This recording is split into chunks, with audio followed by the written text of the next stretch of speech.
Estamos muy contentos de cerrar esta gira que ha sido muy exitosa, que hemos estado presentando a Horacio e Ignacio, y estamos muy contentos de poder recibirlos acá en nuestra casa, en la Fundación Trascender, y darles la más cordial bienvenida a todos ustedes. Contarles un poquito de lo que es nuestra Fundación Trascender, una iniciativa sociocultural privada, independiente de partidos políticos y subsidios de gobierno, orientada a promover la crítica y debate en todo aquello que involucra aspectos de orden público, esto es educación, paradigmas filosóficos actuales, análisis de disección de diversas causas ciudadanas y sociales, entre otras cosas. Quiero presentar y que suba acá al podio nuestro director de Legado Ediciones, don Rodrigo Norambuena. Un aplauso, por favor.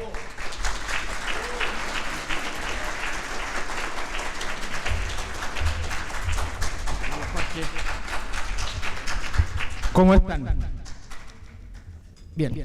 Bueno, primero que todo quisiera dar muy profundo agradecimiento a Verónica del Real, la única autoridad, entiendo, presente, no veo a nadie más, así que muchas gracias, Vero, siempre nos aporta, siempre nos colabora, gracias de verdad.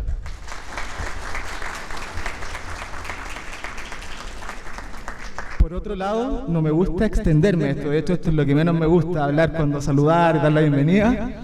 Pero agradecerle a ustedes también por venir el día de hoy, sobre todo cuando hay una marcha en La Moneda, ojalá que vaya mucha gente, y que de hecho es muy importante cuidar la inocencia de nuestros hijos, defender la verdad y, por supuesto, promover este tipo de iniciativas. Así que gracias de nuevo por estar acá a todos ustedes. Y en tercer lugar quisiera hacer una denuncia que hemos estado señalando en redes sociales. A nuestros estimados escritores y a nosotros también como editorial nos censuraron de la feria del libro actual en Estación Mapocho que se desarrolló del 14 al 18. Entonces los invitaría a que en redes sociales, en el boca a boca, se corra esta voz. Hace poco Horacio denunció lo que nos pasó en agricultura, entiendo que también lo hizo en Fundación nuevamente, pero acá esto no puede ocurrir. La izquierda tiene capturadas las instituciones culturales, se llevan todos los recursos públicos para la casa y no dejan que otras editoriales independientes puedan proliferar. Así que agradecer también a Horacio, Ignacio, a Margarita y a Ricardo, quienes van a comentar el libro. Así que eso, estimados, y espero nos sigamos viendo en otros eventos y oportunidades.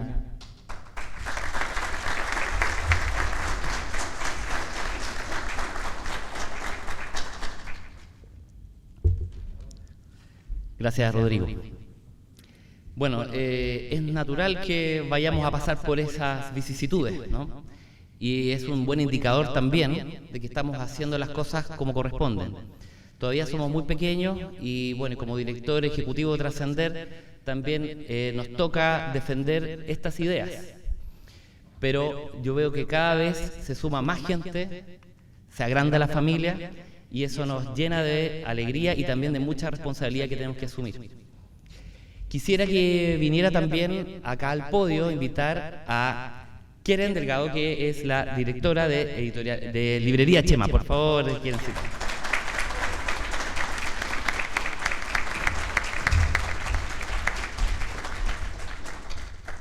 Hola, ¿cómo están?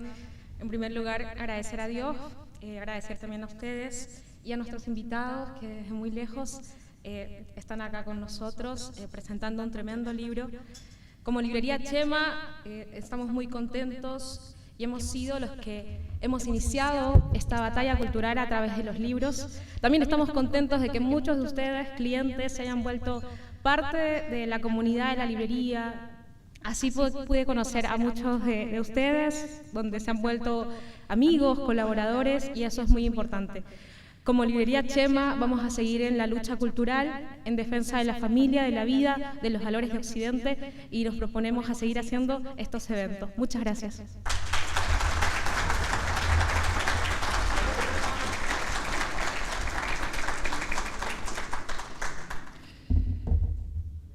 Gracias, Keren. Jorge Richman, un ecomarxista español, sostiene en su libro El socialismo puede solo llegar en bicicleta, que lo comentábamos con Ignacio hace 2 días.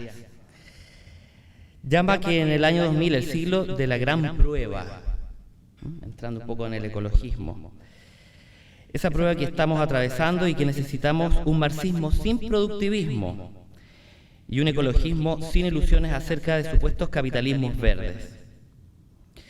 Este señor hace una oda a este medio de transporte que cita a Kate Fannich en el libro. Nos dice, la ciclista, lo feminiza, lo crea todo a partir de casi nada, convirtiéndose en el ser más eficiente energéticamente de entre todos los animales y máquinas que se mueven. Y como tal, tiene una capacidad improba para desafiar todo el sistema de valores de esta sociedad. Los ciclistas no consumen bastante. La bicicleta puede ser demasiado barata, demasiado saludable, demasiado independiente y demasiado equitativa como para que le vaya bien. En una era del exceso es minimalista y ostenta el potencial subversivo de hacer feliz a la gente en una economía impulsada por la frustración de los consumidores. Si miramos nuestras calles, ¿no?, en Santiago y en las grandes metrópolis, también al auto se le está estrechando el camino. Yo lo observo y es algo también que quería plantear. No es que la bicicleta sea mala en sí, pero el ecosocialismo y todas estas vertientes lo que buscan es incomodarnos, de alguna forma desafiarnos, molestarnos. ¿Con qué? Con una pancarta barata que simula estar a favor del medio ambiente. Por eso, que textos como el que nos ha regalado a la humanidad Horacio e Ignacio alientan a volcarnos a ese ejercicio de razonar y de analizar todo tipo ecológico, con supuestos afanes de conexión con la naturaleza y rechazar todo tipo de industrialización. Podemos, al menos, sospechar que la izquierda defienda e impulse desde los aparatos supranacionales tomados por ellos toda clase de estratagemas que detengan el avance de países en desarrollo como los nuestros, llenarnos de miedo ante el cambio climático, que a nuestros hijos no le quedará nada y que todos ellos solo nos llevan a la inacción. Necesitamos estas palabras clarificadoras. Necesitamos que se contrapongan a ese discurso hegemónico de la izquierda y necesitamos desenmascararlo cuanto antes. Me gustaría presentar ya, para ir avanzando, a nuestros presentadores locales, ¿no? Acá a nuestros presentadores chilenos. Y quisiera partir por don Ricardo Ramírez. Un segundo, por favor. Ricardo. Adelante, Ricardo. Yo creo que no merece más presentación. Es un combatiente de las artes, así que todo tuyo, Ricardo, por favor. Hola, muy buenas tardes. Es un honor para mí acompañar a Horacio en este lanzamiento de su libro. No quiero entrar en los detalles del mismo, porque él lo explica muy bien y lo va a hacer a unos instantes más. Mi área es el área del arte, y el arte está muy vinculado con todo este ataque, este desarrollo de la transgresión de la mirada cultural, de lo que es el ser humano, de su propia esencia, y todas las aristas y todas las ramificaciones con las que se ha ido buscando transgredir eso, es lo que podemos entender como una batalla integral o cultural. El ecologismo y todas las demás aristas van en esa dirección, en destruir la mirada de lo que es el ser humano.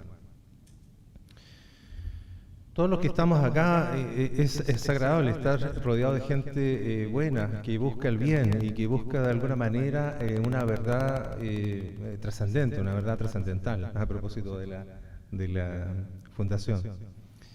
Porque es allí donde podemos encontrar una verdadera defensa de lo que es esta destrucción cultural. Si caemos en el relativismo y aceptamos los dogmas del subjetivismo, no solo va a partir por pequeños detalles. aparentemente simplemente estéticos, ¿no?, en el caso del arte, sino que poco a poco van a ir redundando en cosas mucho más profundas, como el relativismo del bien y el relativismo de la verdad en sí misma. Por lo tanto, toda esa construcción artificial, esa entelequia que se ha creado alrededor de lo que es nuestra visión cultural actual, contemporánea y principalmente postmoderna, tiene una estrategia que es generar una especie de laberinto, un laberinto lleno de puertas falsas y todas se llaman libertad.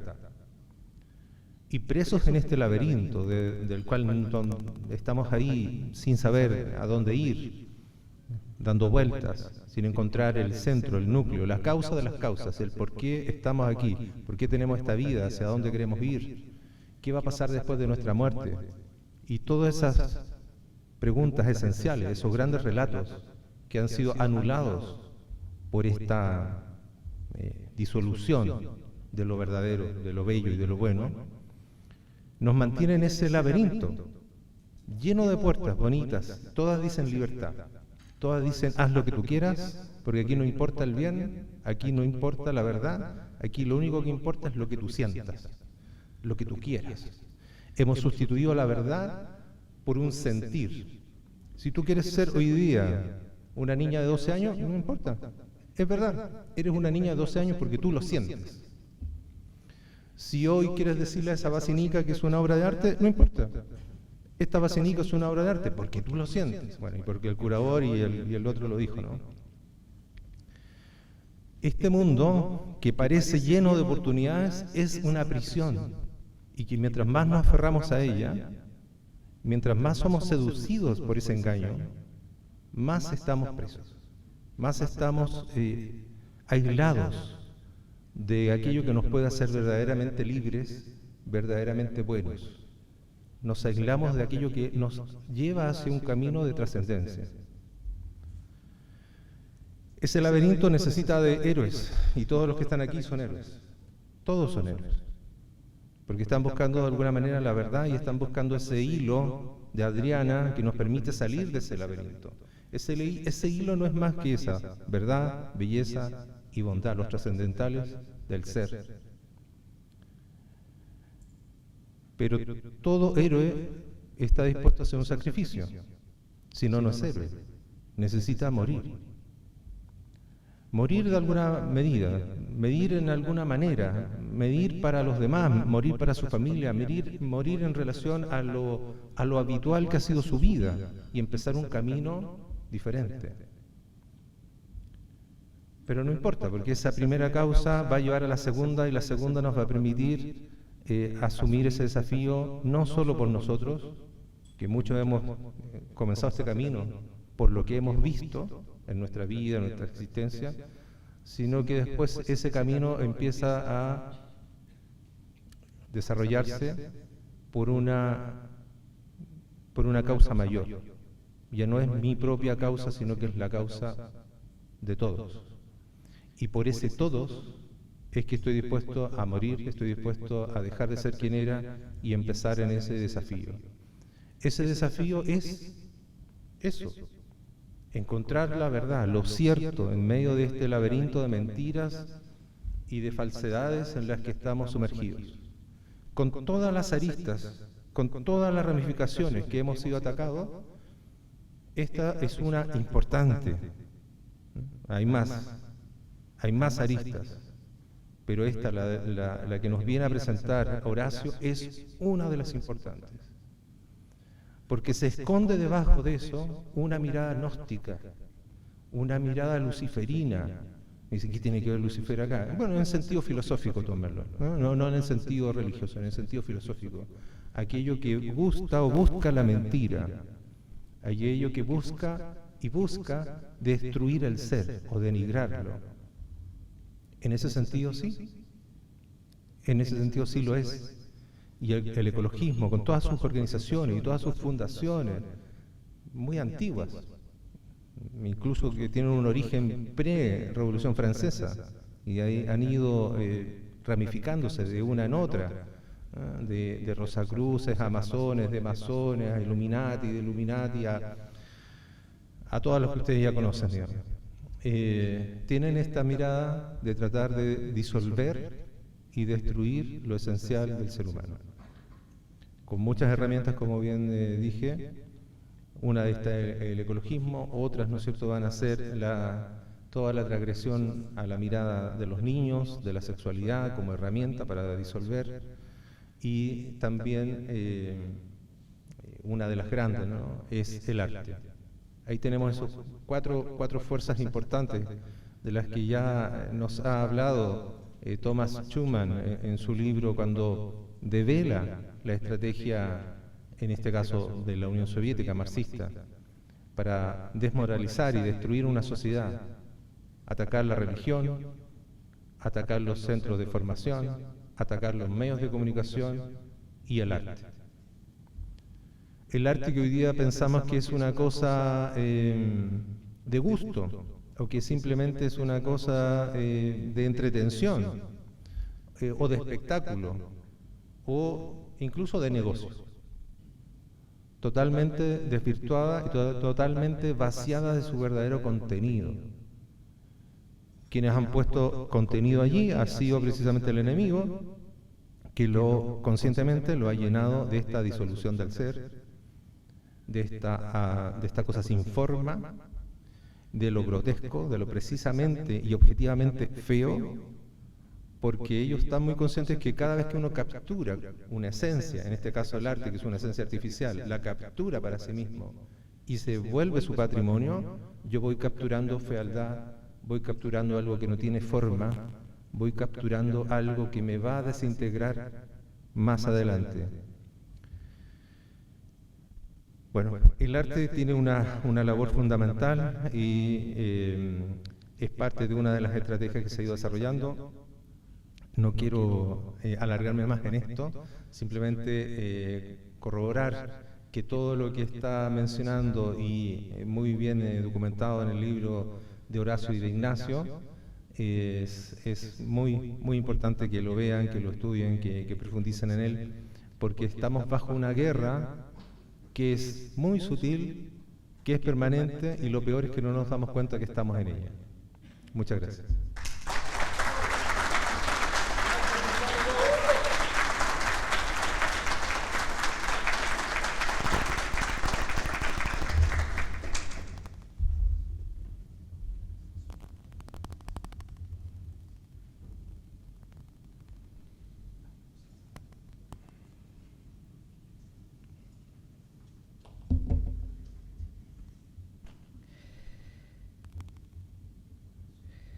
Muchas gracias, Ricardo, por tus palabras, siempre muy bien puestas en términos del arte, ¿no?, que tenemos que hacer mucho de eso, también la difusión, divulgación, y que tú haces también ya hace tantos años. Me gustaría presentar a nuestra próxima conferencista. Aquí viene Margarita Rojo. Margarita es psicóloga forense y analista de inteligencia. Lleva 11 años trabajando en la PDI, diplomado de inteligencia en la Academia Nacional de Estudios Políticos y Estratégicos. Ella es magíster y cursando también, ha cursado un magíster en inteligencia comunicacional e inteligencia. Y está doctorándose actualmente de psicología, que es su carrera de inicio. Demos por favor una muy calurosa bienvenida a Margarita Rojo.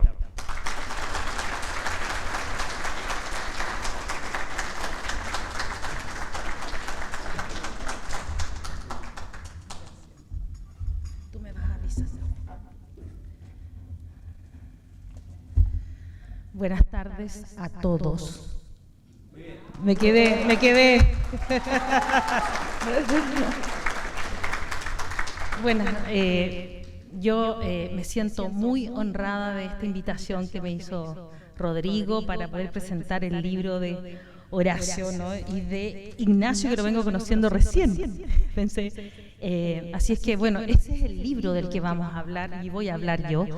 Y voy a hacer algunas referencias, un poco con el método intelectivo que nos permitió y que a mí me permitió por allá por el año 2009 cuando estaba en la PDI, porque me llamaba la atención que hablaran de eso, de todos, todas, y hasta que llegamos a todos, niños, niñas, adolescentes, y ahí empezamos a esta hibridación categorial. Entonces, voy a hacer también un paralelo con el método intelectivo y el libro que, les digo al tiro, tiene 380 páginas. Es un libro abundante, es un libro que tiene 2 tomos, es un libro que Pablo Muñoz Iturrieta realizó el prólogo. Así es que es muy interesante también porque Pablo Muñoz Iturrieta estuvo también acá en Chile varias veces, pero de lo que más recordamos es cuando también estuvo en el Congreso exponiendo fundamentos en contra de la ESI, de la educación sexual integral, que no es educación, que no es sexualidad y que no tiene nada que ver con la integralidad. Es otra cosa, ¿no? Entonces, esto que nos va a permitir entender un poco el libro, ¿no? Y quiero hacer algunas cosas de lo que destacar del libro, es precisamente que se escriba acerca del ecologismo, ¿no? Que estaba pasando. Mira, acá en Chile, Horacio y Ignacio, acá se dice un dicho chileno, pasa corbata, o sea, nadie se da cuenta y pasa así como jabonado, ¿no? Un concepto que para nosotros el ecologismo tiene también un alto contenido de deseabilidad social, es decir, oye, nos estamos preocupando de la ecología, del mundo, pero en este texto de Horacio y de Ignacio nos vamos a dar cuenta que hay algunas cosas que están colocando, porque todo esto tiene que ver con un cambio de creencia. Estos son instrumentos de cambio político, y yo diría que de control político. La ESI, el ecologismo, el indigenismo, la delincuencia. La delincuencia ha sido recodificada. Podemos hablar también de, bueno, dije el indigenismo, ¿no? Todos estos, inclusive ellos usaron, ¿cierto?, las minorías también para hacer este cambio de creencia. No se trata de las personas. Las personas se confunden cuando piensan que ellos están refiriéndose al ser humano. Todo lo contrario, están haciendo un uso y abuso de esas categorías para hacer este cambio de creencia, este cambio político, este control político. Y de hecho, Pablo Muñoz Iturrieta en el prólogo, una de las cosas que comentó y que me parece muy interesante, él dijo: el esclavo que abraza su propio castigo. Porque en realidad lo que estamos viendo con este progresismo, el progresismo, que no, la gente piensa que progresismo es como progresar, como que vamos progresando, pero no es para progresar. ¿Saben lo que significa en el sentido común? Y que nos vamos dando cuenta del sentido politológico, es que va progresivamente cambiándole a usted la creencia. Progresivamente le está haciendo creer cosas que usted antes no creía y que tampoco hubiese creído, porque ellos son anticientíficos. De hecho, en el libro de Horacio y de Ignacio abordan el cientificismo, esta falacia de que ellos están haciendo ciencia cuando esto no tiene nada que ver con la ciencia. Esto es una ideología que sirve para cambiar la creencia de los seres humanos. La ciencia es un conocimiento científicamente arraigado por muchos años. La comunidad de científicos tienen que publicar, estudiar y validarse por sus pares. Muchos de ellos también han sucumbido a estos engaños, pero la ciencia tiene la diferencia que siempre se hace más preguntas, no tiene respuesta para todo. En cambio, la ideología le responde a todo usted. Y por lo tanto, la ideología no es ciencia. Que le den un estatus, hagan o traten de hacer aparecer eso, es una falacia, es otro más de los engaños. Ahora, este texto es fuertemente una formación filosófica, ¿cierto? Por todo lo que van a abordar. Ignacio tiene otra preparación, además de Horacio, de la filosofía. Pero les quiero decir que la filosofía es política. Nosotros no podemos separar la filosofía de la política, porque la filosofía le da razón, término y sentido a la realidad. ¿Y qué hace la política? le da razón, término y sentido al comportamiento de los seres humanos. Si la política, en el sentido más simple, controla y dirige personas, eso es lo que busca. Entonces, en este libro ustedes van a descubrir cómo a través del ecologismo, que tiene una alta deseabilidad social, y ustedes por eso vieron, también hacen referencia a Greta Thunberg, ¿no? Una que era una adolescente, ahora debe estar una señorita, ¿no? Que han usado, yo no sé si con conciencia o sin conciencia, para introducir un cambio de ideas, es decir, hacer creer, por ejemplo, que el hombre, el ser humano, es visto como un cáncer. Eso se plantea también en el libro, ¿no? El ser humano es visto como un cáncer porque es todo oscuro, malo, ¿no? Y que el mundo se va a acabar.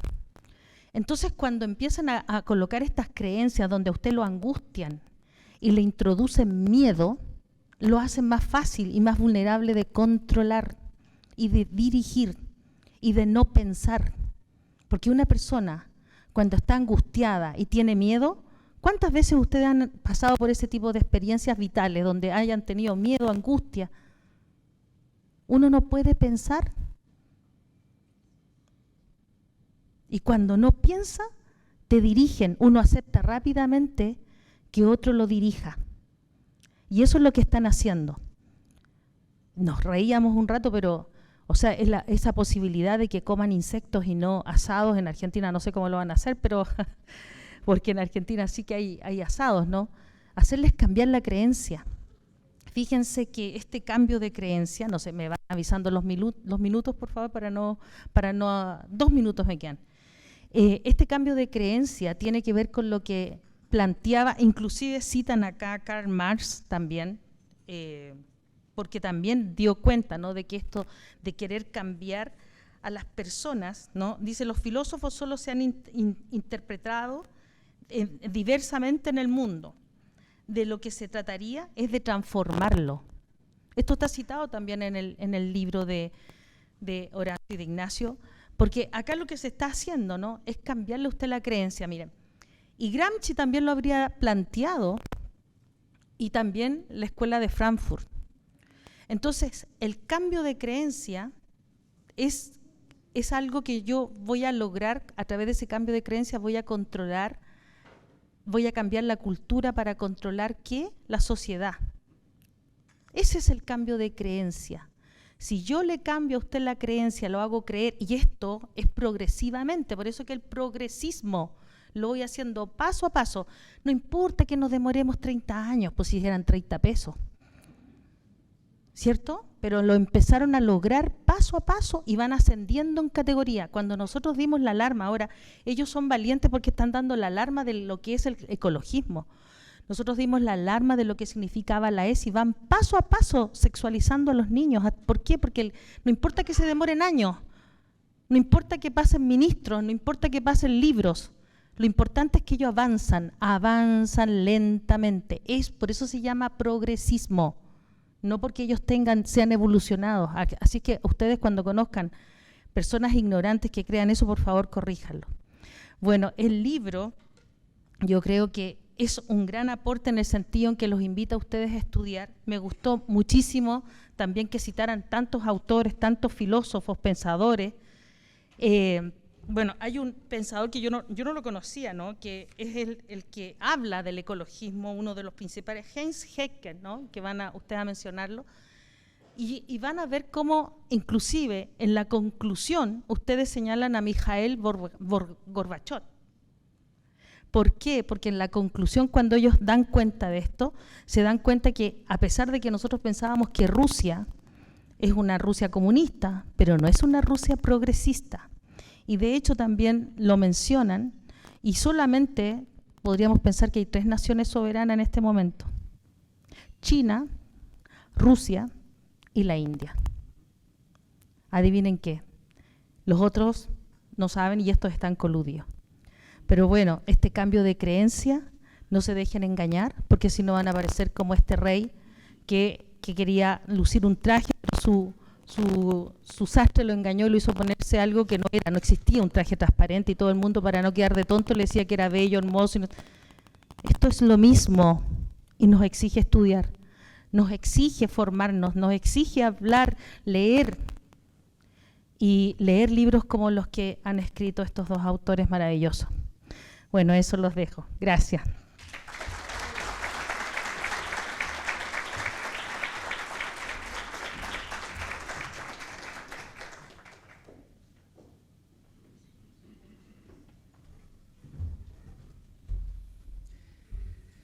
Gracias, Margarita, por tu ponencia. Bueno, vamos a recibir a nuestros invitados de honor, nuestros amigos trasandinos, que ya hemos compartido estos días y todas esas charlas filosóficas, esos debates. Yo voy escuchando, voy manejando, pero voy escuchando también atentamente. Y muy interesante, muy agradecido por todas estas experiencias, ¿no? Quisiera partir por el más joven, y una promesa realmente, siento, latinoamericana, sigue así.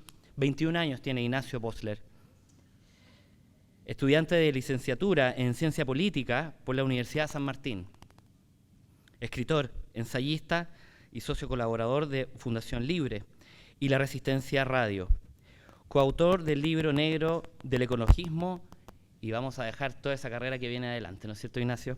Por favor, si quieres, ¿quieres venir acá o presentar desde allá? Como tú quieras. Por favor, un fuerte aplauso para Ignacio Bosler.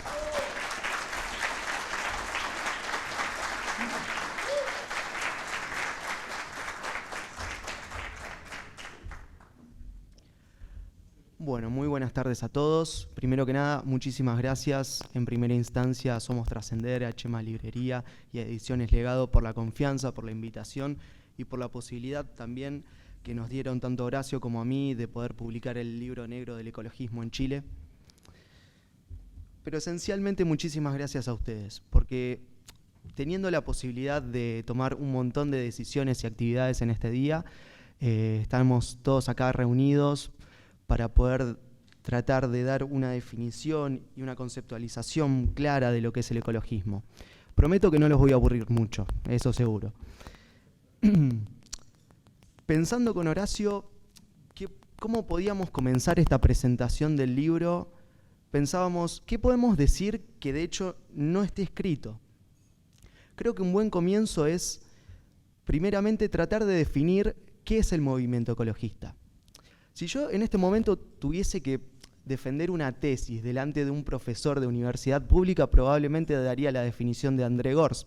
Es un movimiento político y cultural que se consolida en las décadas de 1960 y 70 en los países del primer mundo. De ahí va a comenzar a extender sus ideas al resto del planeta. Bueno, la realidad es mucho más compleja. ¿Por qué? Porque el ecologismo en primera instancia no tiene una identidad clara. De hecho, sus nociones básicas y sus construcciones teóricas van a ser sino premisas, tanto en contra del sistema de producción capitalista en general, como de los valores de la sociedad occidental en particular. Tanto es así que, como lo compendia la activista climática Naomi Klein, este movimiento va a poner en cuestión no solamente nuestro paradigma económico dominante, sino muchos de los relatos que fundamentan a nuestras sociedades occidentales y que dan forma a nuestras comunidades y a nuestras identidades. En primera instancia, cabe aclarar que este movimiento se consolida políticamente en las décadas de 1960 y 1970, enmarcados y contextualizados por una clara corriente anticapitalista, donde se nos va a hacer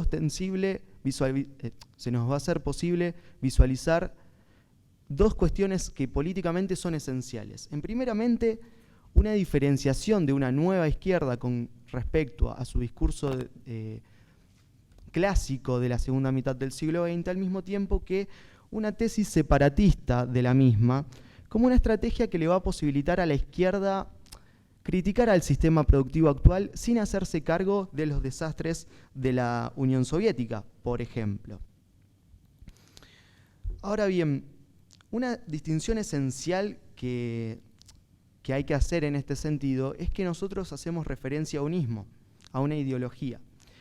Y es esencial a la hora de comprender este movimiento que no nace de una transposición del discurso biológico a la esfera política, sino que reposa sobre claras bases filosóficas y sociopolíticas. Para ello hay que entender que si bien en buena medida este movimiento legitima sus discursos con trabajos que provienen de las ciencias naturales, lo cierto es que no refiere a causas naturales, sino a causas sociales. Se responsabiliza la actividad del hombre moderno, aquel que ha nacido con la revolución industrial, de haber desencadenado una crisis ecológica sin precedentes. De hecho, cuando el modelo de consumo y de producción típico de las sociedades industrializadas se exterioriza al resto del mundo, particularmente a los países africanos y sudamericanos, que en la segunda mitad del siglo XX comienzan un acelerado proceso de industrialización para poder superar su estancamiento económico, es cuando el ecologismo surge y dice, bueno, ¿saben qué? Esto no va a ser así porque los recursos no alcanzan, porque hay sobrepoblación y porque vivimos en un planeta finito en el cual no puede haber un crecimiento infinito.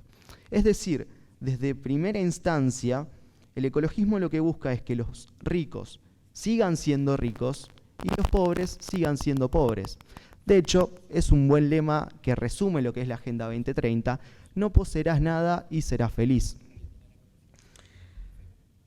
Al mismo tiempo, cabe hacer una señalización que es que este movimiento se consolida en un marco histórico muy peculiar, que está justamente marcado por lo que fue la Guerra Fría, en el cual también va a haber un proceso de cuestiones ecológicas negativas que van a calar profundo en la opinión pública. Estos considerantes son claves para comprender el discurso ecologista, el cual va a plantear, como se ha dicho anteriormente, y como lo diría Paul Ehrlich, uno de los padres ideológicos del ecologismo antinatalista, que hay que comenzar a concebir las sociedades humanas como un cáncer para el planeta y en consecuencia tratar de trazar una sociedad un poco más saludable. En este sentido, al mismo tiempo, hay que señalar que comienza a trazarse una distinción con los viejos ideales del socialismo más típico de la segunda mitad del siglo XX. Por ejemplo, la lucha de clases comienza a verse como un hecho inalcanzable, al paso de una posición económicamente creciente de las clases populares en el mundo desarrollado capitalista.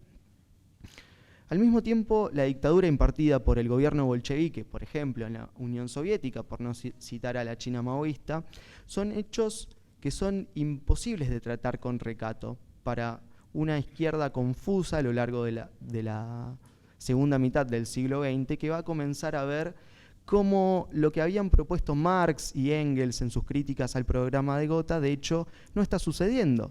Primero porque la industria de los países que consolidaron sus experiencias socialistas en la década del 60 y del 70 está claramente estancada.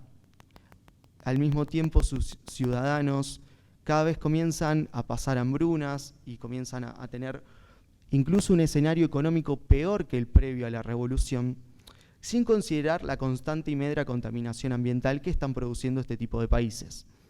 Un hecho claro en este sentido es que ni bien la Unión Soviética deja de existir, las emisiones de dióxido de carbono, por ejemplo, cayeron a un mínimo histórico. Estos considerantes van a ser claves. ¿Por qué? Porque en la literatura socialista de la segunda mitad del siglo XX comienza a aparecer lo que Edgar Morin llamará las tomas de conciencias capitales. Se comienza a comprender que la revolución no es necesariamente la abolición del capitalismo.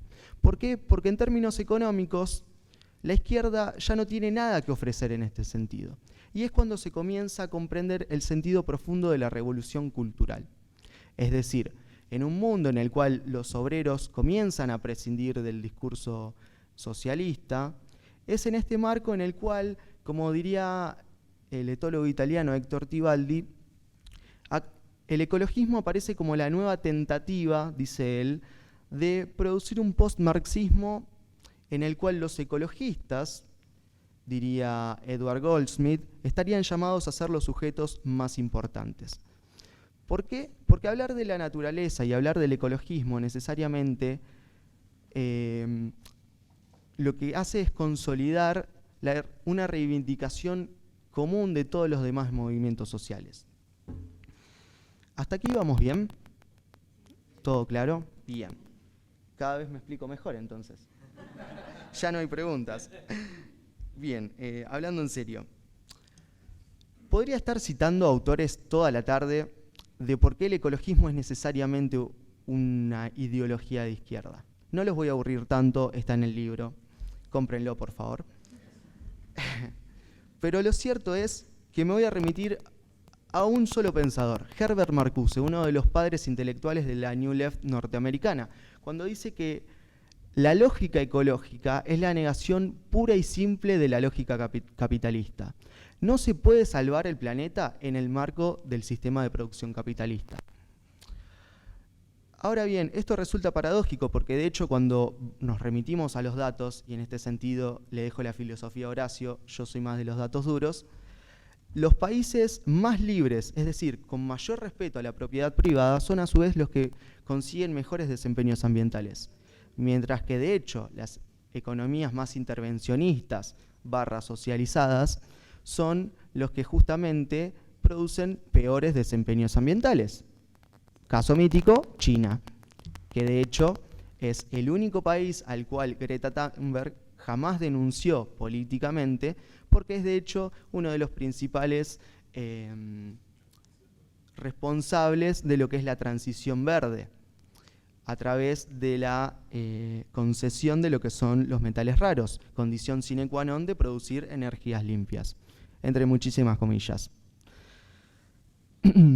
Por otra parte, habiendo dejado claro lo que es el arquetipo político del actor ecologista, lo que realmente me interesa que ustedes puedan llevarse en este sentido es que si al ecologista verdaderamente le importara el cuidado ambiental, no sería ecologista.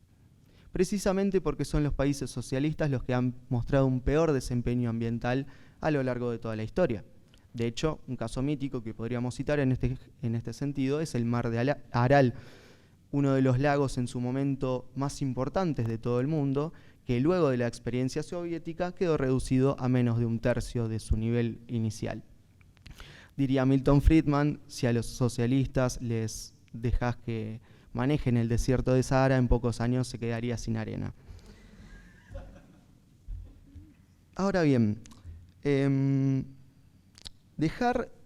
reducir nuestro análisis político al ecologismo como un espectro meramente de izquierda sería un reduccionismo atroz, porque creo que todos estamos de acuerdo en que a Greta Thunberg no la financia Fundación Sol. De hecho, el corporativismo es mucho más complejo que eso. Si uno se fijara hace 3 años atrás quién eran los principales financistas de Greta Thunberg, vamos a encontrar un montón de organizaciones y empresas que encuentran claros vínculos, por ejemplo, con la Fundación Rockefeller, histórico personaje del mundo político del siglo XX que consolidó un oligopolio petrolífero, una de las industrias más contaminantes del planeta, a través de favores del Estado. ¿Qué pasa con movimientos como Just Stop Oil? Los mismos que le tiraron pintura a los cuadros de Van Gogh, que de hecho también tienen vínculos con los descendientes de Rockefeller, al igual que los Getty. La propia BlackRock fue una gran financista de Greta Thunberg. Ahora, ¿por qué señalo esto? El miedo en política no es una estrategia nueva. De hecho, podríamos remontarnos a tiempos de Maquiavelo, cuando él, a lo largo de toda su vasta literatura, señala el miedo como una herramienta política. De hecho, ¿no les ha pasado con un hijo, con una hermana, con un hermanito pequeño que ustedes le dicen no hagas esto porque te vas a tener un resultado X, van, lo hacen, se ponen a llorar, generan miedo y ahí les terminan haciendo caso? Bueno, esa sería una analogía bastante clara de cómo opera el corporativismo a través del miedo en la sociedad. De hecho, no voy a basarme en psicología porque no es mi área. Para eso recurrí a la doctora Susan Clayton en el capítulo que le dedicamos al calentamiento global. De hecho, lo que el miedo produce en la sociedad es que desesperadamente se busque una alternativa, una respuesta. Y esto es lo que justamente proporciona el corporativismo a través de mercados cautivos que cada vez encuentran menos competencia. Tomemos un ejemplo mítico. ¿Alguien de aquí conoce a Al Gore, ex vicepresidente de los Estados Unidos? Bien, vamos bien. Gente leída.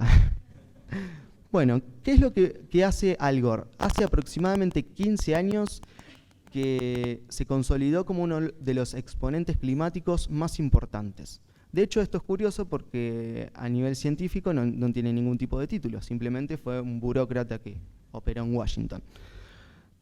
Bien, Al Gore lo que promociona es, a través de la ONU, el miedo en la sociedad ante los futuros desastres climáticos. De hecho, fue uno de los principales exponentes que durante mucho tiempo anunció que para 2020 las playas de Florida iban a estar sumergidas bajo el agua.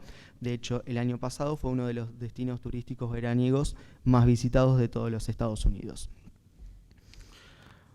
¿Qué es lo que se propone en este sentido? Impartir el miedo ante los futuros desastres climáticos, que de hecho jamás suceden, para, por ejemplo, acelerar la transición de las energías verdes, a través de no más de 2 o 3 empresas que se distribuyan justamente la producción de este tipo de nuevas energías. Si algo ha hecho el ecologismo en este sentido a lo largo de la historia, es legitimar la mayor regulación de la historia, valga la redundancia. ¿En qué sentido?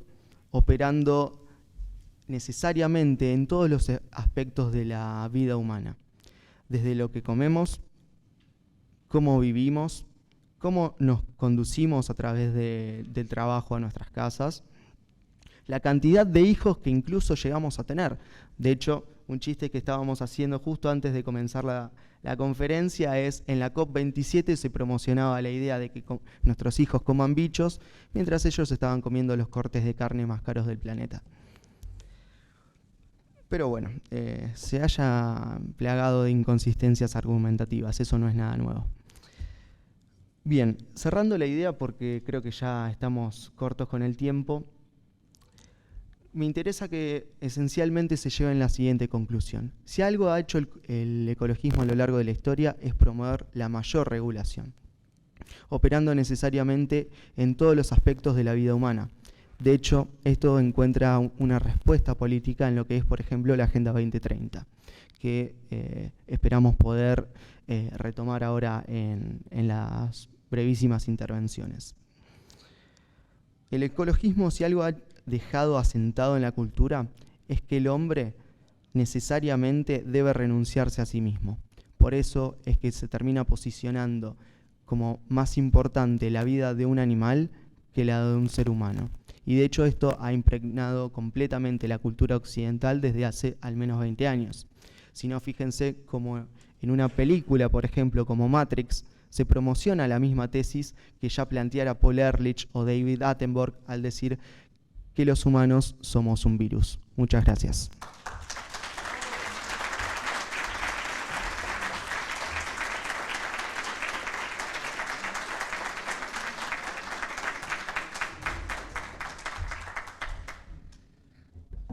Muy claro, ¿no? Ignacio, la tiene clarísima. Bueno, continuando ya para también el plato de fondo, ¿no? que también nos convoca, vamos a presentar a Horacio Giusto, argentino, 36 años, institución de la Universidad del Norte de Santo Tomás de Aquino, docente de retórica y argumentación en la carrera de licenciatura de Filosofía, diplomado en Filosofía por la Universidad del Norte de Santo Tomás de Aquino, pensador y ensayista, autor de los libros El conservadurismo en 10 reflexiones y El libro negro del ecologismo, miembro fundador del think tank Fundación Libre, director del medio periodístico independiente La Resistencia Radio, creador de contenido digital que le ha valido ser reconocido en múltiples instituciones internacionales, conferencista internacional, escritor y analista político. Y también cabe señalar que es experto en Kung Fu, así que escuchémoslo con atención para que no se nos enoje y vuelva de nuevo. Por favor, un fuerte aplauso para Horacio Giusto.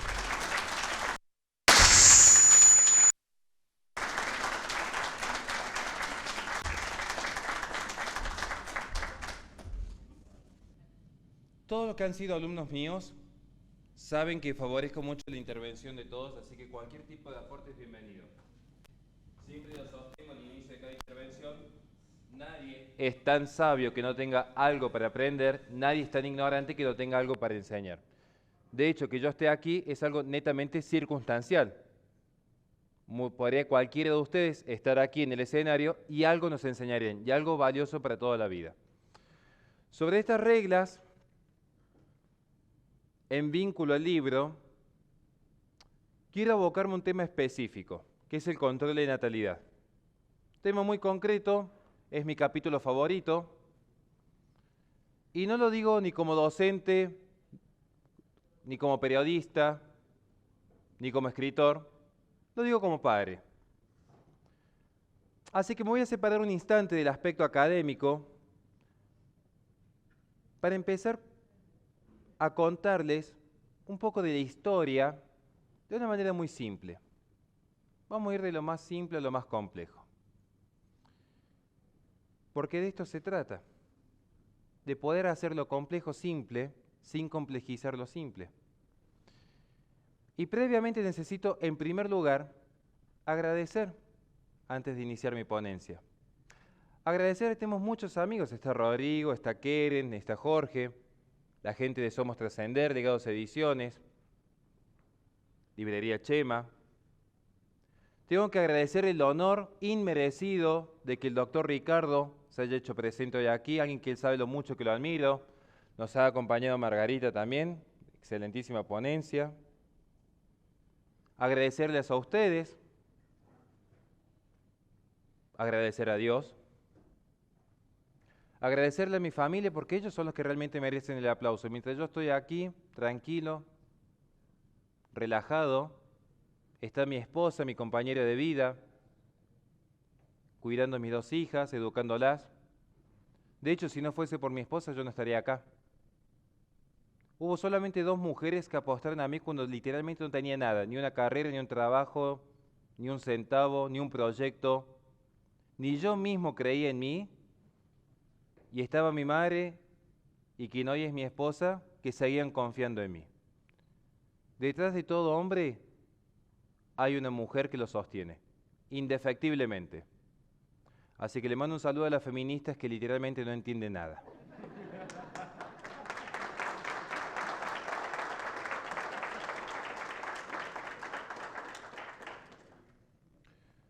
Vamos a iniciar entonces con un personaje muy desconocido por muchos y que les ha marcado la vida a todos y cada uno de ustedes, incluido yo.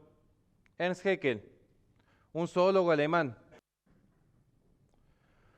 Un zoólogo alemán que toma el postulado de Darwin y lo lleva a un plano político, siendo que las propias tesis de Darwin, si uno lee El origen del hombre o El origen de las especies y alguien sabe de epistemología, sabrá que no son teorías científicas. Quizás los herederos de Darwin sí tengan algún dejo de cientificidad en sus tesis, concretamente Darwin no. Pero Ernst Haeckel quiso innovar y quiere llevar las tesis darwinistas a un plano político, con todo lo que ello implica. ¿Y cuál es la primera implicancia? La primera implicancia para Darwin, como él sostiene en El enigma del universo en 1899,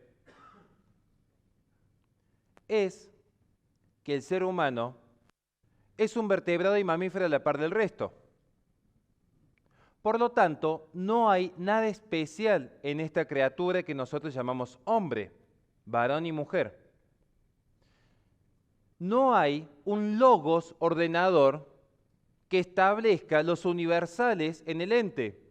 Pareciera ser que Ernst Haeckel se abastece intelectualmente de Guillermo d'Occam, aquel medievalista que es el primer modernista. No existe lo bueno, lo bello y lo cierto inscripto en el cosmos y descubrible por el intelecto. Simplemente somos producto del azar. Y como es un azar, no hay causa-fin. Si no hay causa-fin, La causa eficiente simplemente es un contingente. Podríamos estar, pero también podríamos no estar. No hay nada esencial. No hay nada trascendental en nosotros.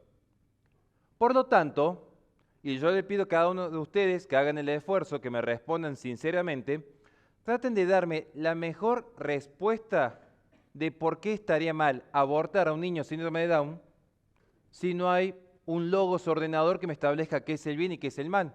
Que alguien me intente explicar a mí por qué habría algún inconveniente de que la mitad más uno que estamos aquí decidiésemos que es legítimo abortar a un niño síndrome de Down, si ya no hay dioses, ni reyes, diría Rand.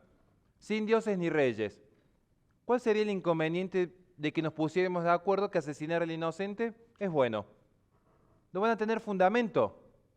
Termina siendo que lo bueno, lo bello y lo cierto es una convención. Hoy se habla mucho del lenguaje inclusivo, ¿o no?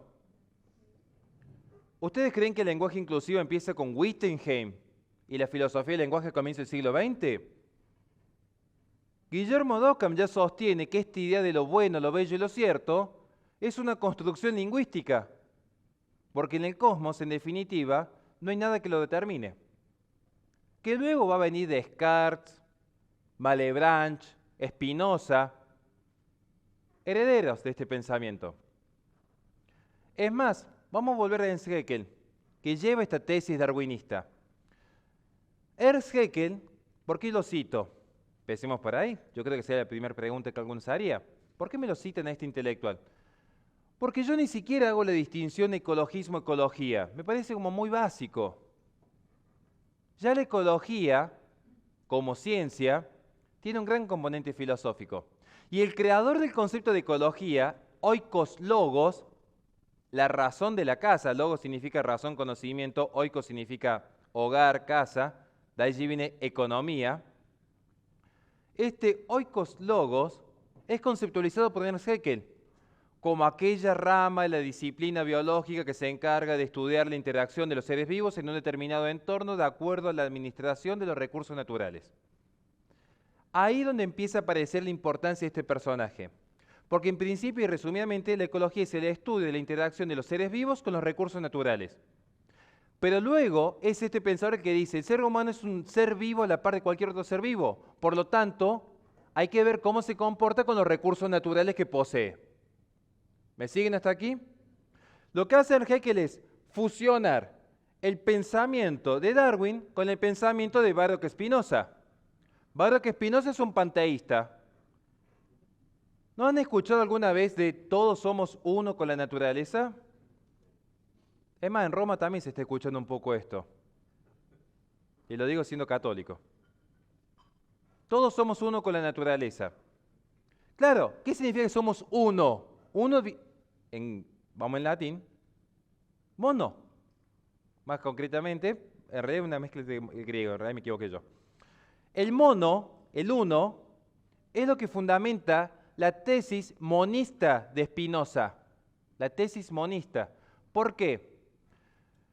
Porque para un realista como yo, o como ustedes, o como Santo Tomás de Aquino, o como Aristóteles, como Platón, que está muy mal estudiado y muy mal enseñado, por cierto, si aquí yo tengo un ente, esto está unificado. Hay una esencia que lo divide, que lo separa, que lo distingue de mi ser. Porque esto existe, yo existo, pero hay una diferenciación. Y la diferenciación es, en primer lugar, esencial, porque la esencia en metafísica es aquello que limita el acto de ser. Entonces, si yo tengo un acto de ser, pongamos, para que lo entiendan, entre paréntesis, existe, eso existe, yo existo, pero existimos con diferentes esencias. Entonces, yo tengo la esencia universal, llamémosles humanidad, aplicada en mi forma, que es ser humano, pero tengo mi propia esencia, que es Horacio Justo, con mi historia de vida, mi conciencia, mi memoria, mi inteligencia y mi voluntad. Bueno, habría que repasar la parte de inteligencia, pero voluntad segura. Hay una distinción. ¿Me siguen hasta aquí? En el sistema monista, si somos todos uno con la naturaleza, es como diría Spinoza, todo es Dios. El perrito es Dios, la ratita es Dios, el árbol es Dios, yo soy Dios. Ya no hay una relación de presencia y distancia, Porque yo digo, Dios existe, pero está en presencia y distancia conmigo. Dios está presente, pero yo no soy Dios. El atril está presente, pero yo no soy el atril. Hoy parece que jugamos un poco con este concepto monista. Piensen en la posmodernidad de los narcisistas. Todos viven en función de mí. Están todos aquí para aplaudirme a mí, para darme likes, para decir qué bonita selfie. Todo funciona en torno de uno. Claro, porque cuando se rompe la relación de presencia y distancia, o hay pura distancia, el nihilismo, Schopenhauer, Jean-Paul Sartre, Albert Camus, que por cierto me gusta leerlo, pero que es nihilista, o el monismo, Baruch Spinoza, Ernst Haeckel, Karl Marx, todos inmanentistas, porque ya no hay trascendencia, todo muere dentro del hombre. Si yo soy producto de una creación azarosa, porque curiosamente, y no sé cómo funciona mucho esta teoría, dos piedritas se chocan y de repente de dos piedritas surgen una serie de ARNs que se combinan y justo apareció mágicamente una cadena proteica y justo cayó un chispazo de electricidad que activó esa cadena proteica con el ARN, aparece de lo inorgánico, aparece lo orgánico y justo esa vida orgánica de repente es consciente. A mí mucho no me cierra la ecuación, pero bueno, como no soy evolucionista no opino. El punto es que esta es la base del ecologismo. Ya la ecología surge así. Es más, el enigma del universo de Ernst Haeckel. Occidente progresa en la técnica, pero tiene un retraso en lo moral. Me hizo acordar un chiste de liberal en económico. Pero el punto es, hay un progreso técnico, pero hay un retraso en lo moral. ¿Y cómo se rompe este retraso en lo moral según Ernst Haeckel? Hay que abolir el cristianismo. Principalmente porque el cristianismo establece un tabú en lo sexual. ¿Qué es lo primero que pensaría uno? Aldous Huxley, ¿alguien leyó Un Mundo Feliz? ¿No se acuerdan de los juegos eróticos de los niños en el capítulo 3? Que había un niño que estaba horrorizado porque no quería tener juegos eróticos con la nena, entonces el director del día le dice a la nena, vos estás haciendo las cosas bien, a vos te mandamos al psicólogo porque no querés tener juegos eróticos a tus 8 años. Es crudísimo ese capítulo. Pensaríamos en eso, en realidad el tabú sexual, ¿saben dónde está? Que la religión católica, voy a opinar de lo que sé, no quiero que se tome como una distinción, yo opino de lo que sé, lo que no sé no opino. Se fundamenta en un mandato muy simple en materia sexual. Crecer y multiplicaos. Ahí tenemos un pequeño tabú. Es más, tenemos otro gran tabú, porque lo que surge de esa relación entre el varón y la mujer es un acto creador, es lo más parecido que puede tener el hombre con Dios en algún punto, porque Dios es creador ex nihilo, no es el demiurgo platónico que transforma lo existente. Nuestro Dios es un creador de la nada. ¿Quiénes de aquí son padres? Los que son padres sabrán que no es que sus hijos existían en el Logos divino. ¿Alguna vez escuché a alguien que anda diciendo por ahí en YouTube? No, porque los niños existían en el Logos divino. Si existían en el Logos divino, ¿sabe qué significa? Que sus hijos supuestamente estaban ante la visión beatífica, Dios se enojó, le metió una patada y los tiró a la tierra, a riesgo que se condenen. No eran. Y cuando ustedes, por disposición divina, han engendrado a ese hijo, surge algo nuevo en el cosmos. No hicieron la tontería que hicimos con mi socio de echarle tinta a una página, porque eso lo hace cualquiera. La vida no es cualquier cosa, es un ente con inteligencia y con voluntad. Claro, para nosotros es fácil entenderlo, pero para estos monistas no lo es, porque para ellos es todo producto del azar. Es pura causa eficiente, de hecho van a ver que la ciencia moderna se maneja en esta clave de causa eficiente pura. No me da el tiempo para explicarlo, esto lo vemos en clases, los que toman clases conmigo. ¿Por qué hablamos de esto en el control de natalidad? Porque a mí me molesta mucho y de sobremanera todos esos que se suben a un escenario y les empiezan a decir, conferencia de Bucarest pasó esto, conferencia de México pasó esto, conferencia de Cairo pasó esto. También es el por qué pasó. ¿Cuál es el fundamento? ¿Qué es lo que sostiene? ¿Qué es lo que lleva a sostener, por ejemplo, a Peter Singer cuando dijo que un animal, por tener más capacidad cognitiva en ejercicio, tiene más derecho a la vida que un discapacitado mental o un niño por nacer? ¿Cuál es la filosofía que hay por detrás? Es una filosofía consecuencialista, más concretamente utilitarista. Porque se pierde la noción metafísica del ser y se queda en el estar. Si yo tengo un drogadicto, una persona privada de la libertad porque está presa, o un niño por nacer, están privados del ejercicio de la razón, están privados de la libertad, pero no dejan de ser seres libres y racionales, porque no se puede ser y no ser simultáneamente en el mismo sentido de las cosas. Entonces, si el ente que tengo en presencia mía, como el embrión, pertenece al género humano en su esencia y existe, entonces el embrión es humano. Entonces, es digno y es libre, que luego va a empezar a ejercer paulatinamente cuando sus potencias se actualizan.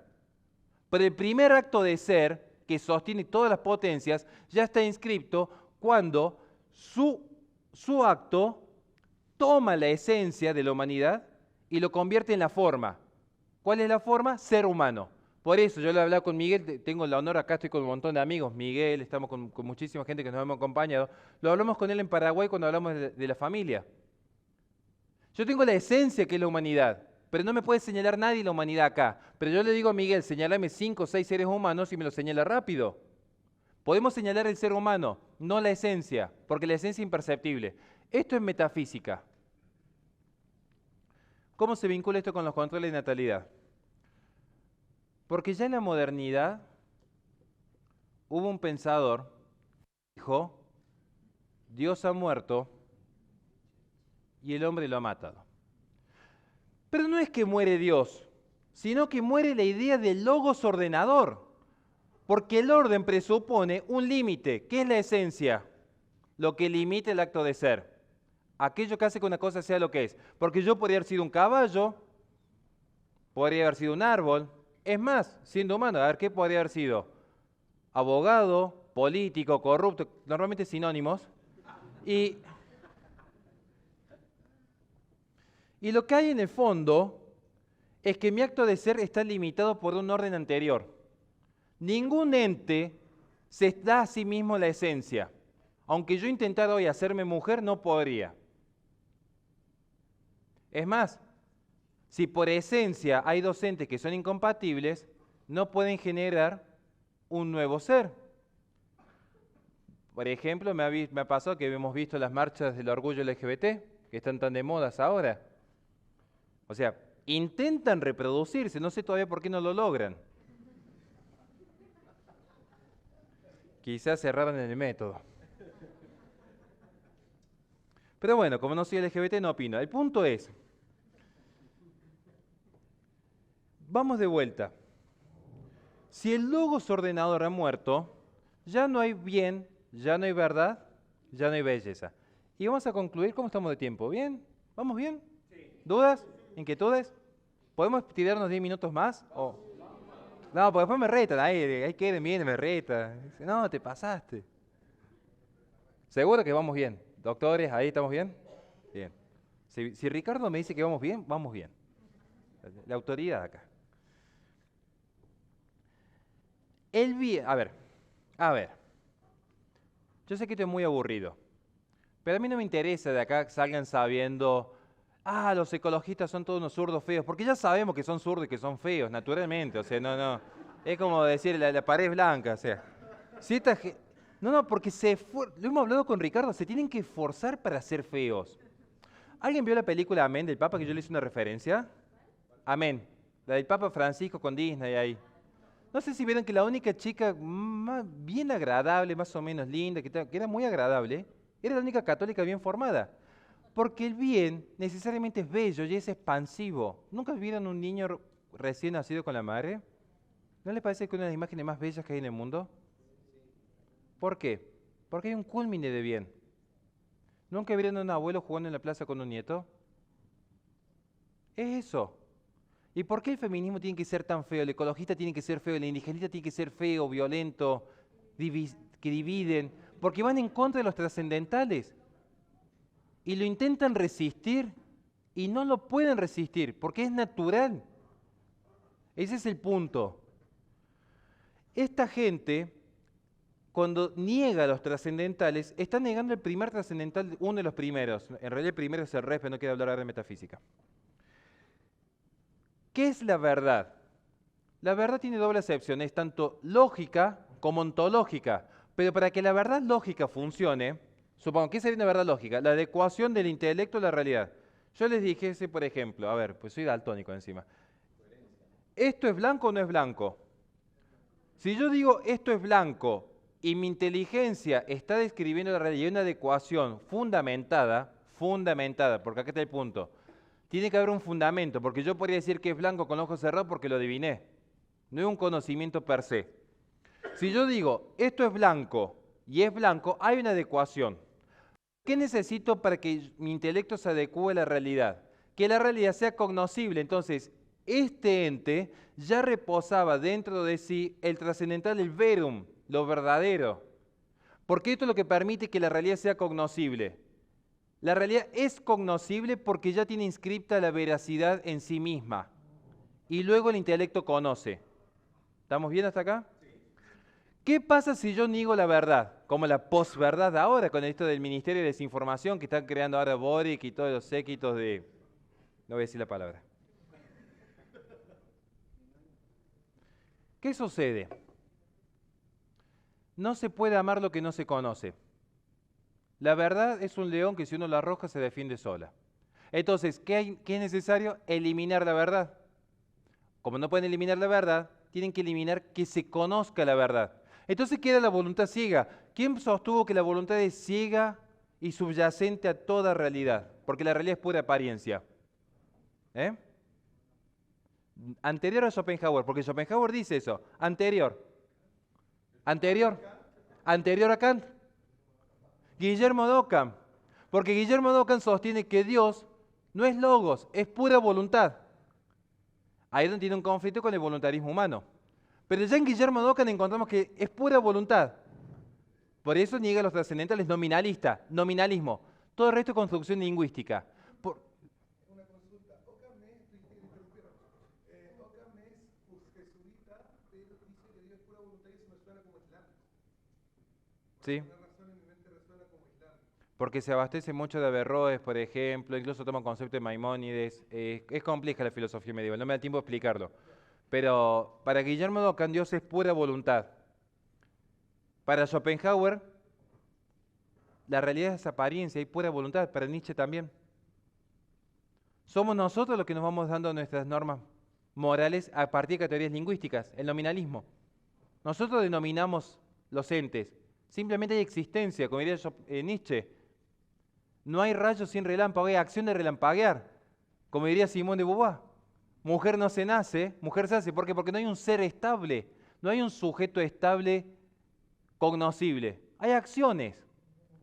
Entonces, si el embrión puede sentir dolor cuando lleva 72 horas de concebido, ¿sí o no? No. El animal, un chancho, ¿puede sentir dolor? Siente, ejerce una acción, tiene derechos. Una persona en coma, no. Un ancianito tiene menos capacidad de ejercicio, es menos persona. Y ahí vamos viendo que de repente, ¿puede un niño de 8 años sentir deseo sexual? Un varoncito a los 9 años. ¿Puede sentir deseo? Entonces es un sujeto deseante, es un sujeto con derechos sexuales. ¿Ustedes creen que la pedofilia apareció así mágicamente por un par de degenerados? Sí, pero tenía un fundamento filosófico. El rarito de Foucault tenía, además de esa tendencia a comerse un pebete todos los fines de semana, tenía también un fundamento filosófico por detrás. Wilhelm Reich, otro degenerado. Pero tiene un fundamento filosófico, el ejercicio. Entonces, vos decís, ¿cómo se vincula esto a tu tema del control de natalidad? Porque necesitabas sentar esta base. No hay una moral trascendente, hay una moral que el hombre construye. ¿Me siguieron hasta acá? Sí. Bien. ¿Estamos bien? ¿Podemos seguir 5 minutos más? Vamos.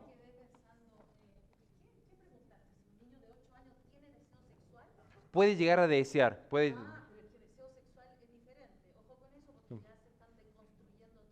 Por eso digo, hay que ser coheso con el lenguaje.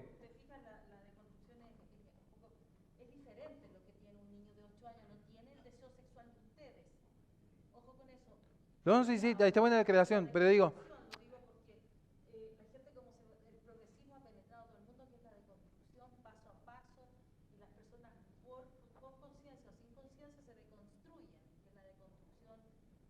pasamos al posmodernismo, ¿no? Pero cuidado con eso, porque me acabo de dar cuenta de que algunas personas hablaron de que sí. Imagínense que estamos en peligro ahora con esta nueva creencia. Es para ver, para que se pueda entender, porque quizás yo entiendo el punto, por hecho lo hemos denunciado hasta el hartazgo con los docentes en Córdoba, pero esperen para poder... No, por eso digo, porque yo coincido, porque ese es el punto. O sea, yo digo, un niño de 12 años, no me quiero desviar por el tema, se nos va el tema, pero digo, un niño, por ejemplo, de 12 años puede tener una erección, una polución nocturna, y sí, entonces eso va a ser, en el campo material, se puede generar un determinado tipo de deseo, atracción o sentimiento, que es lo que va a sostener que, al no haber una metafísica por detrás que diga esto es bueno, esto es malo, es decir, y mira, si la mujercita ya tiene, esto lo sostienen algunas feministas, si la mujercita ya puede albergar un cuerpo masculino en su interior, no quiero ser muy gráfico, bueno, si la naturaleza lo permite y ya está, dale para adelante básicamente. Entonces, ese es el punto que yo quiero rescatar, que así había dos dudas ahí. Pero no quiero que, por favor, saltemos el tema de la sexualidad, porque si no va el tema, fue un ejemplo rápido ese. ¿Hay alguna duda que no sea vinculado a ese tema? No, pues si no nos vamos al tema, pero es claro, no estamos diciendo que el niño sea un objeto de deseo ni nada, estoy diciendo, la izquierda se sostiene sobre esto, ¿por qué? Porque no hay nada bueno, para ellos es todo relativo. Entonces dicen, mira, si el niño de sexto grado, mira, el niño fantasea con la seña de teatro, y bueno, ¿por qué no? Si es todo relativo. Y el profesor de 40 años se autopercibe niña y quiere estar con otra señorita, y bueno, ¿por qué no? Si no, ¿dónde está la verdad objetiva? Esto es lo que sostiene la izquierda. Lo que sostiene el inmanentismo, porque la izquierda es mucho más complejo, no quiero entender ese tema ahora. ¿Estamos hasta acá? ¿Vamos bien? La base de Ernst Haeckel es una base inmanentista. De hecho, él funda la Liga Monista. Él funda la Sociedad de Higiene Racial en 1904. Y él sostiene que es la ciencia, por sí sola, la sola ciencia, cuidado con esta falacia de argumento circular, la sola ciencia, la sola moral, el solo arte, porque se caen en esteticismo, cientificismo, moralismos, y se desarraiga la integralidad. Entonces él dice, la sola ciencia establece lo que es lo óptimo para el ser humano. Así empieza esta historia del control de natalidad. Y así llegamos a la Convención de Ginebra de 1927. Cuando alguien le diga que la primera conferencia de control demográfico fue en el CAI, en Bucarest, en 1974, miren que algunos dicen, 1974, Bucarest empieza la conferencia de control demográfico, y alguien que le está robando el dinero, por alguien que no estudió en profundidad. La primera conferencia oficial de la Liga de las Naciones se da en 1927, en Ginebra, donde se convoca una serie de científicos, principalmente abocados al estudio demográfico, donde establecen, y esto queda sentado en actas, porque Margaret Sanger era la presidenta de actas, que había un gran problema con la tasa de natalidad que tenía tanto América Latina como China. De hecho, de allí Margaret Sanger consigue los fondos para que su pequeña clínica abortista, que era incipiente, se convierta en la APPF. No fue que fue creciendo porque vendía muchos y muy lindos abortos a todo el mundo, entonces fue una empresa así como el sueño americano que creció la empresa de cero.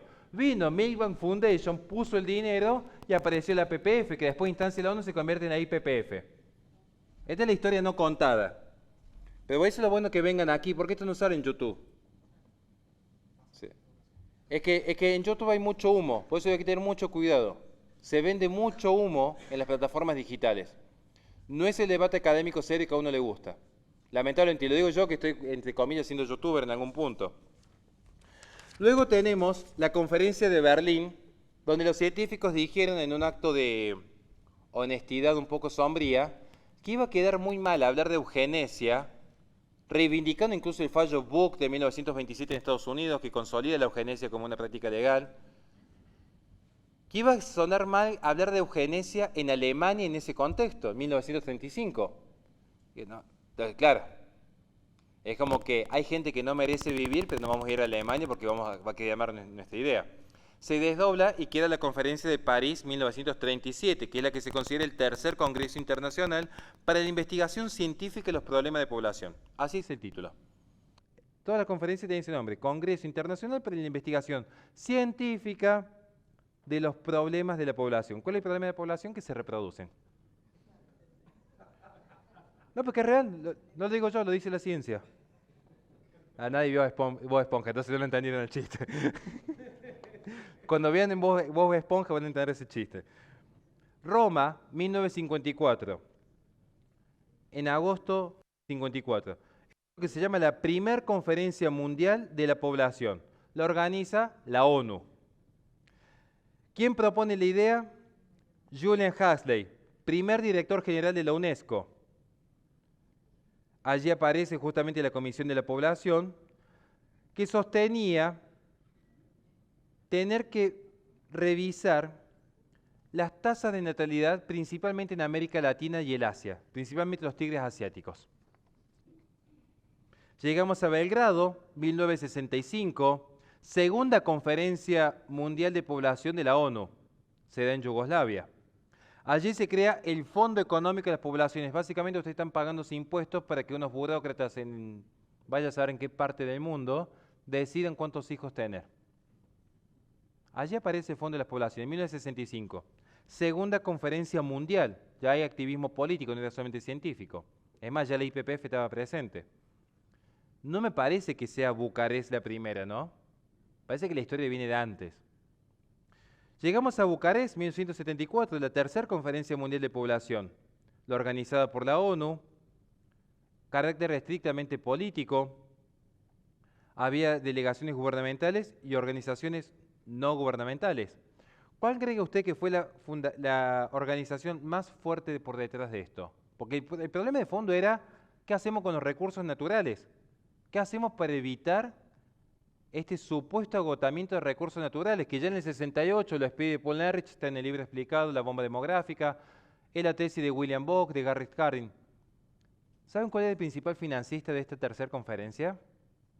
¿Cuál creen? ¿Tienen alguna firma? Rockefeller.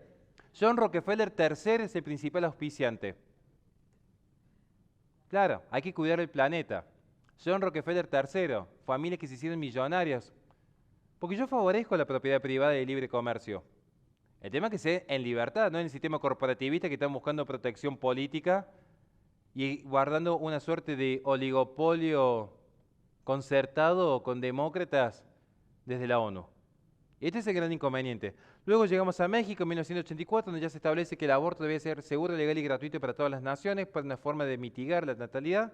Solamente 2 naciones resisten, México y Argentina. Pero se da un fenómeno muy raro. Bueno, México y Argentina resisten en el 74, porque en el 84, a mí me equivoqué de datos, en el 84 se revierte toda esta tendencia. Porque en el 84 estaba Ronald Reagan en el poder de Estados Unidos y Juan Pablo II en el Vaticano. Y pareciera que empieza a haber una suerte de anuencia provida a nivel global. ¿Qué dijo la ONU? En el 94 convocan una nueva conferencia, que es la última. Dijeron en el 94,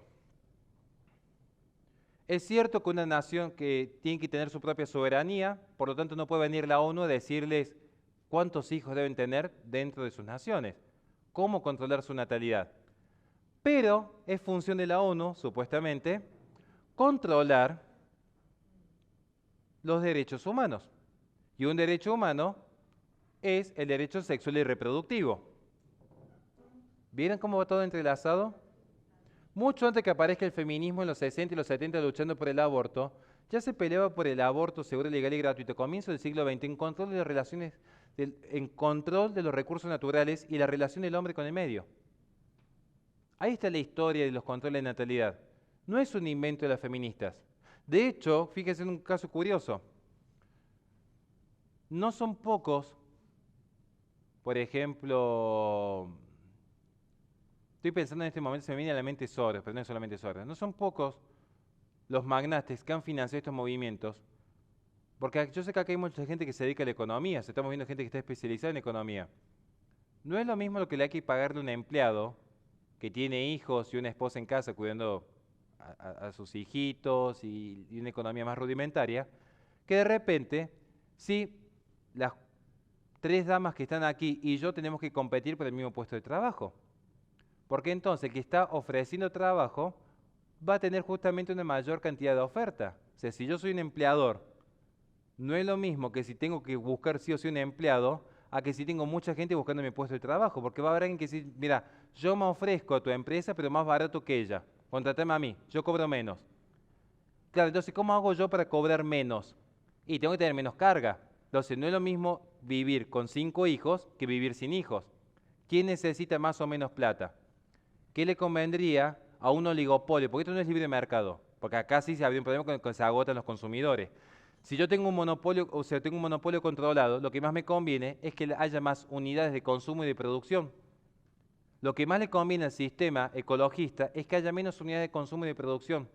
¿Por qué? Porque son más baratas, porque hoy en la posmodernidad se venden ideas morales e identitarias. Si compro juguete con Hasbro, antirracista. Si compro Coca-Cola, diversidad sexual. Si veo Disney, progresista. Es lo que sucede en la posmodernidad. Y es lo que queda ya consolidado en la conferencia del 94. Por eso ya para finalizar, porque veo que ya hemos llegado al final. Una vez estábamos en México, y con esto cierro. Sí, nos pasamos. Perdón. Una vez estaba en México, yo explicaba que la única forma que este proyecto se lleve adelante, y por eso esa introducción que hice de metafísica, era reemplazando la fe cristiana. Nuestra fe es una fe que nos llama a crecer y multiplicarnos, naturalmente. Es a donde somos llamados, ¿no? Entonces yo explicaba por qué el ecologismo en esa conferencia de México era una falsa religión. Porque no alcanza con describir, no alcanza que la ciencia me diga que afuera está lloviendo, sino que hay alguien como un papá que me dice no salgas afuera porque no te tenés que enfermar. La ciencia no prescribe, la ciencia describe, es la filosofía la que prescribe. Entonces, el principal ente prescriptor es la religión. Entonces, mientras nuestra religión nos dice crecer y multiplicados, acá hay todo un sistema que necesita que evitemos crecer y multiplicarnos. Entonces una mujer me dijo que cuando yo hice toda una explicación de qué es una religión, la estructura, de cómo funciona la ecología, es muy rebuscado. Me dijo así una persona que estaba en la ciencia, me parece muy rebuscado lo que estás diciendo, Horacio. Estábamos en Tepatitlán. Me dice, me parece muy rebuscado. Le dije, puede ser que sea rebuscado. Cierro con esto. Mikhail Gorbachev, secretario general del Partido Comunista de la Unión Soviética, presidente de la Unión Soviética, difusor de los principios ecológicos, fundó la Green Cross International, la Cruz Verde Internacional, redactor y promotor de la Carta de la Tierra.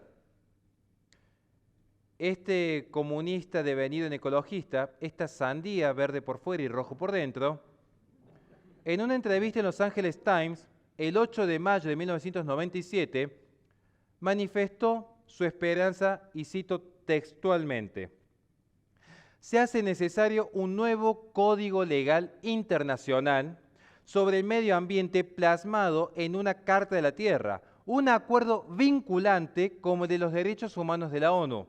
Mi anhelo es que esa carta sea una especie de 10 mandamientos, un sermón de la montaña que sirva de guía para guiar la conducta de los hombres en relación al medio ambiente en el próximo siglo y más allá también. Expresa la necesidad de reemplazar las Sagradas Escrituras por la ideología ecologista. Por eso voy a concluir con esto. Te voy a contar una historia. ¿Tenemos 2 minutos para cerrarles con una historia? Sí. Es 27 de mayo de este año,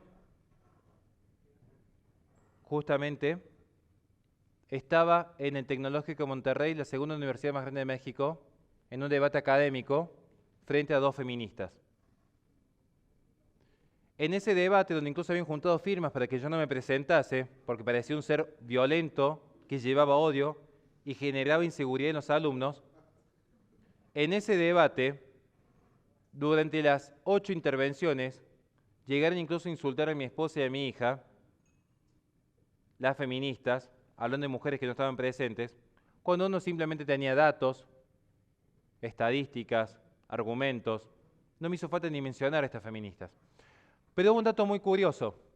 El 27 de mayo, en ese debate, una de las feministas dijo que el aborto era un derecho y que ella lo había usado, que ella había abortado a ese cúmulo de células. Y ella dijo, Y yo lo hice porque estoy en una muy buena posición económica. De hecho, mis padres, que son católicos, me apoyaron en la decisión y me ayudaron a pagar el aborto. Y por eso yo he podido crecer profesionalmente.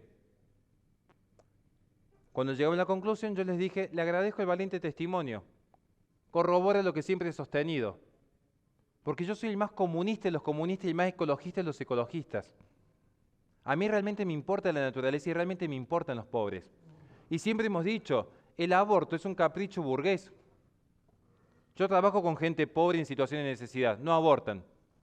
Por una cuestión económica de reemplazo de mano de obra y por una cuestión sociológica de la religión que los condensa.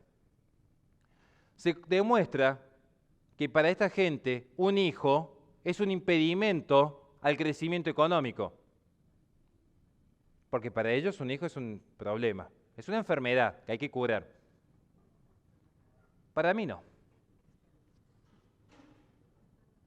Ayer me hicieron una pregunta muy interesante. Ahora, si vos siempre haces alusión de que la resistencia empieza de lo más chiquito, desde dando clases, con el arte, algunos siendo papás, algunos siendo un empleado honesto, algunos dando un testimonio valiente, como tengo aquí un camarada que nos acompaña.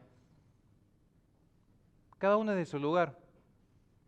Mi primera hija a mí me encontró sin una carrera terminada, sin trabajo, separado de quien hoy es mi esposa, distanciado de mis padres, obviamente, en el peor momento de mi vida. Pero cuando nació mi hija, yo me di cuenta que dije, ¿cómo puede alguien tan malo como yo generar algo tan lindo y tan perfecto como esto? Entonces, a mí me gusta la lógica, de hecho yo enseño lógica y retórica. Dije, acá hay algo más, acá hay un orden sobrenatural que está guiando esto. En 2 años hice una carrera de 6 años, publicamos 2 libros, estamos aquí viajando por el mundo, llevando la verdad de Cristo a cada parte que se nos haga posible. Sané muchas heridas, he intentado darle a mi esposa el marido que merece. Fue la única persona que apostó a mí cuando nadie apostaba a mí. Nadie. Y esa es la resistencia que nosotros tenemos que dar. Volver a lo más básico, a lo esencial en la familia. Parece poco y es lo más rebelde que hay. Hoy un hombre común, con un trabajo común, hijos comunes, es lo más antisistema que existe. No somos consumistas, no estamos obligados a un sistema. Vivimos y morimos por lo que creemos. Vivimos y morimos por lo que creemos. Y si algo me interesa que se lleven de acá más que el libro, que la foto, que el concepto, que Paul Ehrlich, que Al Gore, lo que me interesa que se lleven de acá es un espíritu de resistencia. Y la resistencia no siempre es ir con la espada cortando cabezas de zurdos como pareciera ser, aunque parezca tentador.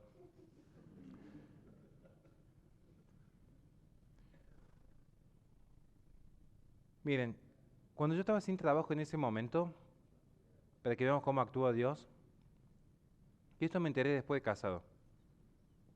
Yo no tenía trabajo, no tenía nada. Vino un gran amigo, Alejandro, que todo lo van a quedar siempre conmigo, Ale. Me dice, créate un canal de YouTube, vos haces muchos vivos por Instagram, quizás te sirva. Claro, y pasa que vos para monetizar en YouTube tenés que pasar las 4.000 horas de reproducción y no era tan fácil. Y de repente mi canal empezó a crecer así. Entonces tu canal empieza a crecer y porque te empiezan a recomendar los algoritmos. Mucha gente que me ha contratado para ir a dar conferencias, porque yo sé cómo funciona el sistema, es porque me conocían por YouTube, que los videitos, que entonces te empiezan a seguir después del trabajo académico.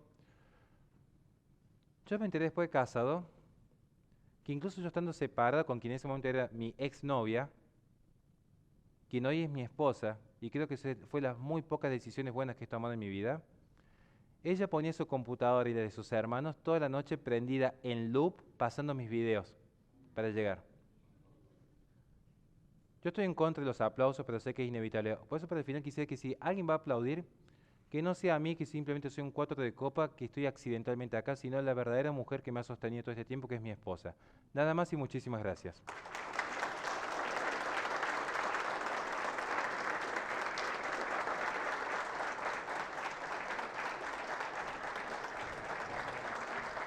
Muy bien,